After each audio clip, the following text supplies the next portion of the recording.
क्यों बाबा साहब मातृभूमि पर गर्व नहीं करते? आखिर क्या वजह रही होगी जो बाबा साहब ने ऐसा कहा? इस वीडियो में हम विस्तार से बताएंगे। बस आप हमारे साथ यूं ही बने रहे।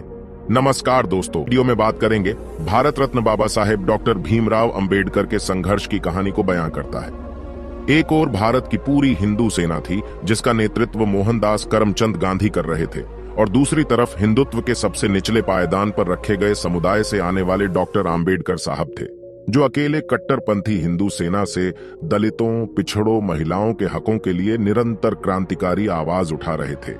महात्मा गांधी ने तो डॉक्टर आंबेडकर को जैसे पग पग पर नीचा दिखाने की कसम खा रखी थी। गांधी जी वर्ण व्यवस्था को कायम रखना चाहते थे, जबकि अंबेडकर जातिवाद संपूर्ण नाश चाहते थे। गांधी और अंबेडकर की पहली मुलाकात कब और कहां हुई आइए जानते हैं। जब पहली बार 1931 में डॉक्टर आंबेडकर और महात्मा गांधी की मुलाकात होती है, तो गांधी जी ने उनसे प्रश्न किया कि वे कांग्रेस की इतनी कटु आलोचना क्यों करते हैं, क्योंकि उस समय कांग्रेस की आलोचना का मतलब होता था मातृभूमि के लिए संघर्ष का विरोध। डॉक्टर अंबेडकर ने गांधी को दिया करारा जवाब, गांधी जी, मेरी कोई अपनी मातृभूमि नहीं है। कोई भी अछूत जिसमें थोड़ी सी चेतना हो इस मातृभूमि पर गर्व नहीं करेगा। अपनी मातृभूमि नहीं है। कोई भी अछूत जिसमें थोड़ी सी भी चेतना हो इस मातृभूमि पर गर्व नहीं करेगा। इतिहास ने आंबेडकर के साथ बहुत ही निर्दयतापूर्ण व्यवहार किया। इतिहास ने आंबेडकर को पहले कालकोठरी में बंद कर दिया और फिर महिमा मंडित कर दिया। इतिहास ने आंबेडकर को अछूतों का नायक बना दिया और हिंदू सत्ता ने आंबेडकर के लेखों को दुनिया की नजरों से छुपा दिया।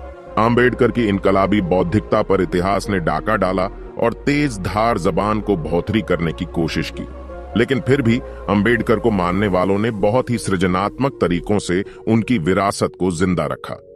उनमें से एक तरीका है उनकी बड़े पैमाने पर उत्पादित लाखों मूर्तियां बनाना। अंबेडकर की मूर्ति एक इनकलाबी जिंदा लक्ष्य है। इसे दुनिया में आगे प्रस्तुत किया जाता है अपने हिस्से के एक मुट्ठी आसमान पर अपना दावा ठोंकने के लिए, भौतिक और आभासी, सार्वजनिक और निजी, जो दलित का हक है। दलितों ने अंबेडकर की प्रतिमा का इस्तेमाल किया है नागरिक अधिकारों पर अपना हक जमाने के लिए, उस जमीन पर दावा ठोंकने के लिए जो उनकी बकाया है, पानी जो उनका है, सार्वजनिक स्थान जो उनके लिए प्रतिबंधित किए गए। अंबेडकर की प्रतिमा जिसका प्रत्यारोपण सार्वजनिक स्थानों पर किया जाता है और जिसके चारों ओर लोग इकट्ठा होते हैं, उसके हाथ में हमेशा एक पुस्तक होती है। यह ध्यान देना महत्वपूर्ण है कि उनके हाथ में जो पुस्तक होती है वह क्रांतिकारी क्रोध से ओतप्रोत मुक्तिदायक जाति का विनाश नहीं होती। यह भारतीय संविधान की एक प्रति होती है जिसकी संकल्पना में आंबेडकर ने अति महत्वपूर्ण और सजीव भूमिका अदा की। वह दस्तावेज जो आज प्रत्येक भारतीय के जीवन को शासित और नियंत्रित करता है।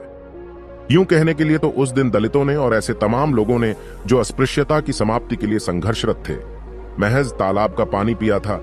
लेकिन रेखांकित करने वाली बात यह थी कि इस छोटे से दिखने वाले इस कदम के जरिए उन्होंने हजारों साल से जकड़ बनाई हुई ब्राह्मणवादी व्यवस्था के खिलाफ बगावत का ऐलान किया था।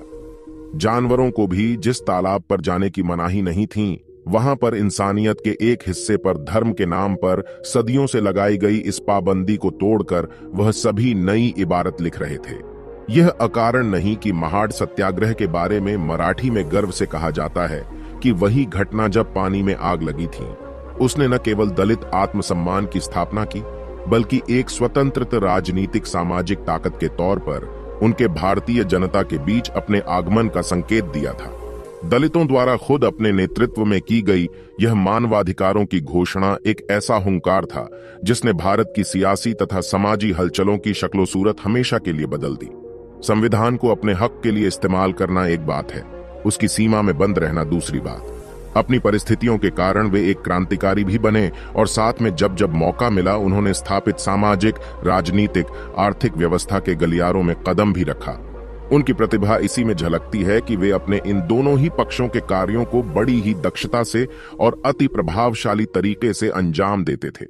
आज के चश्मे से अगर उनको देखा जाए तो ऐसा लगेगा जैसे कि वे दोहरी और कभी कभी भ्रमित करने वाली विरासत छोड़ गए। दोस्तों, आज की वीडियो में बस इतना ही।